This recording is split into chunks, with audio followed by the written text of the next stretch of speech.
बिस्मिल्लाहिर्रहमानिर्रहीम। अजीजो, Germany workforce crisis का शिकार है। अगर हम पिछले 4 सालों का जायजा लें तो वर्क वीजे जो इशू हुए हैं उनमें तकरीबन 77% इजाफा हुआ है। जर्मन इंटीरियर मिनिस्टर ने अपनी पार्लियामेंट को और अपनी कैबिनेट को वाज़ेह तौर पे ये बात बता दी है कि 2025 के अंदर हमें 5,30,000 से ज्यादा मुख्तलिफ कैटेगरीज के अंदर वर्क फोर्स दरकार है, और ये वर्क फोर्स हम उस वक्त तक हासिल नहीं कर सकते जब तक हम अपने दरवाजे ओपन न कर दें, और दूसरी जानिब यह है कि अपने सिस्टम के अंदर कुछ थोड़ी सी आसानियां पैदा ना कर दें। आइए अब मैं आपको बताता हूं कि ये जो वर्क वीजा उन्होंने ओपन किया है या शुरू किया है तो इसका तरीकेकार क्या है और इसके अंदर मुख्तलिफ कैटेगरीज हैं, तो वो कैटेगरीज क्या है ताकि आपको ये बात समझ आ सके कि आप किस कैटेगरी के अंदर फाल करते हैं और फिर उसके मुताबिक आप उसमें प्रोसेस कर सकें। जर्मनी जो वर्क वीजा 2025 में इशू करने जा रहा है, इसकी 5 बड़ी कैटेगरीज हैं। इन कैटेगरीज को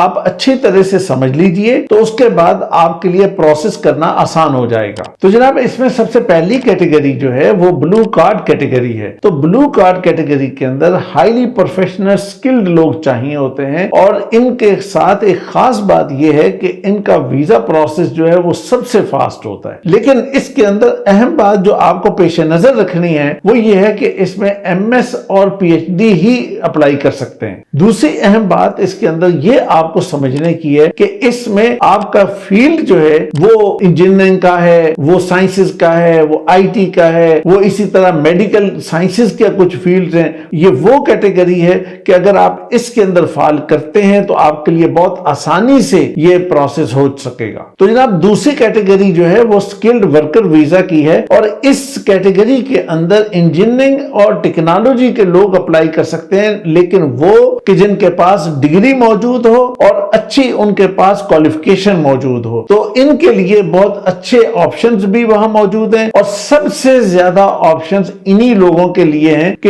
ये लोग वहां पे जाके बहुत आसानी से एडजस्ट कर सकते हैं। तो जनाब, जर्मनी के वर्क वीजा के हवाले से जो तीसरी अहम कैटेगरी है वो कैटेगरी बहुत आसान तो लगती है और बहुत अहम भी है, और वो है जॉब सीकर वीजा। अब जॉब सीकर वीजा के अंदर 2-3 बातें आपको समझनी जरूरी हैं। पहली बात यह है कि यह वीजा जो है आपको 6 महीने का दिया जाएगा। दूसरी बात यह है कि बैंक स्टेटमेंट आपको बहुत हैवी चाहिए। तीसरी बात यह है कि आपकी क्वालिफिकेशन और आपकी जो क्वालिटीज वो सारी चीजें वो बहुत स्ट्रॉन्ग होनी चाहिए, यानी आपका जो CV है वो बहुत स्ट्रॉन्ग होना चाहिए। इसके बाद आपको जब वीजा मिलता है तो आप वहां जाते हैं, वहां जाके 6 महीने के अंदर मुख्तलिफ जगहों पर अप्लाई करते हैं। अप्लाई करने के बाद जब आपको जॉब मिल जाए तो आप वहां फर्दर अप्लाई करके मिनिस्ट्री ऑफ इंटीरियर में अपने वीजे को कन्वर्ट करवा लेते हैं। इस लिहाज से ये अपॉर्चुनिटी तो बहुत अच्छी है, लेकिन ये उतनी ही मुश्किल भी है। अब आइए जनाब, आपको मैं चौथी कैटेगरी भी बता देता हूं, और वो है holiday working visa. Holiday working visa बुनियादी तौर पे जर्मनी अपने नेबरिंग कंट्रीज को देता है, और उसके अंदर खास तौर पे ये यूथ को देता है। मकसद इसका ये होता है कि जो जर्मनी का कल्चरल एक्सचेंज प्रोग्राम है उसको एक्सपेंड किया जाए और दूसरों तक उसको पहुंचाया जाए, और मुख्तलिफ टास्क देकर यूथ को,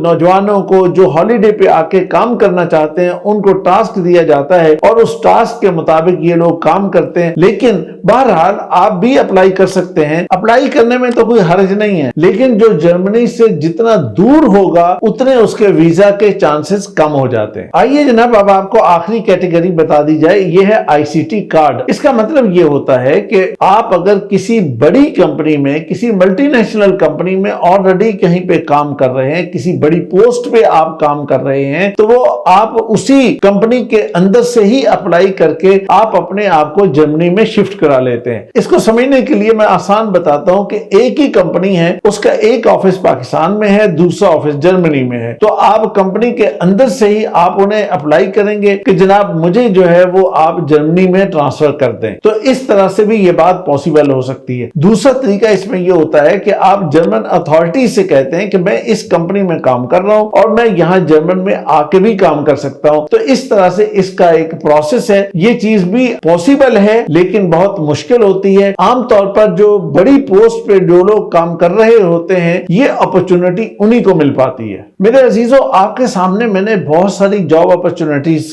का दरवाजा खोला है और बहुत बड़ा नंबर है। ठीक है कि ये इंटरनेशनल है कि जिसमें हर मुल्क का बंदा अप्लाई कर सकता है, लेकिन ये क्या लिखा है कि आप अप्लाई करेंगे तो आप सिलेक्ट नहीं होंगे? आप भी तो सिलेक्ट हो सकते हैं, लेकिन अप्लाई करना ये आपकी जिम्मेदारी है, इसको प्रोसेस करना आपकी जिम्मेदारी है। लेकिन उस जिम्मेदारी को पूरा करने के लिए सबसे पहला काम यह है, आप अपनी क्वालिफिकेशन के मुताबिक इस बात को समझें कि मेरे अंदर कौन से 3-4 स्किल्स ऐसे मौजूद हैं कि जो हाई लेवल पर हैं और वो वहां की रिक्वायरमेंट से मैच करते हैं। तो उसके बाद फिर अगला प्रोसेस ये होगा कि अब आपको सर्च करनी है कि वहां पे कौन कौन सी जॉब अपॉर्चुनिटीज ऐसी हैं कि जहां मैं अप्लाई कर सकता हूं और जो मेरे लिए बहुत मुनासिब है। तीसरी बात आपको अपने माइंड में ये रखनी है कि जर्मनी में ब्यूरोक्रेटिक स्टाइल है और ब्यूरोक्रेटिक जो रिबन होता है उसकी प्रॉब्लम ये होती है कि वो आपको एक चेकलिस्ट जब दे देता है तो उसके बाद बस फिर वो उसी को देखता है। अगर आपने उस चेकलिस्ट के मुताबिक हर चीज को प्रॉपरली फिट कर दिया है तो कंप्यूटर उनका फौरी आपको प्रोसेस कर देगा और आगे ले जाएगा। लेकिन अगर उसमें से छोटी सी भी कोई चीज अगर मिस हो रही होगी तो आप स्टक हो जाएंगे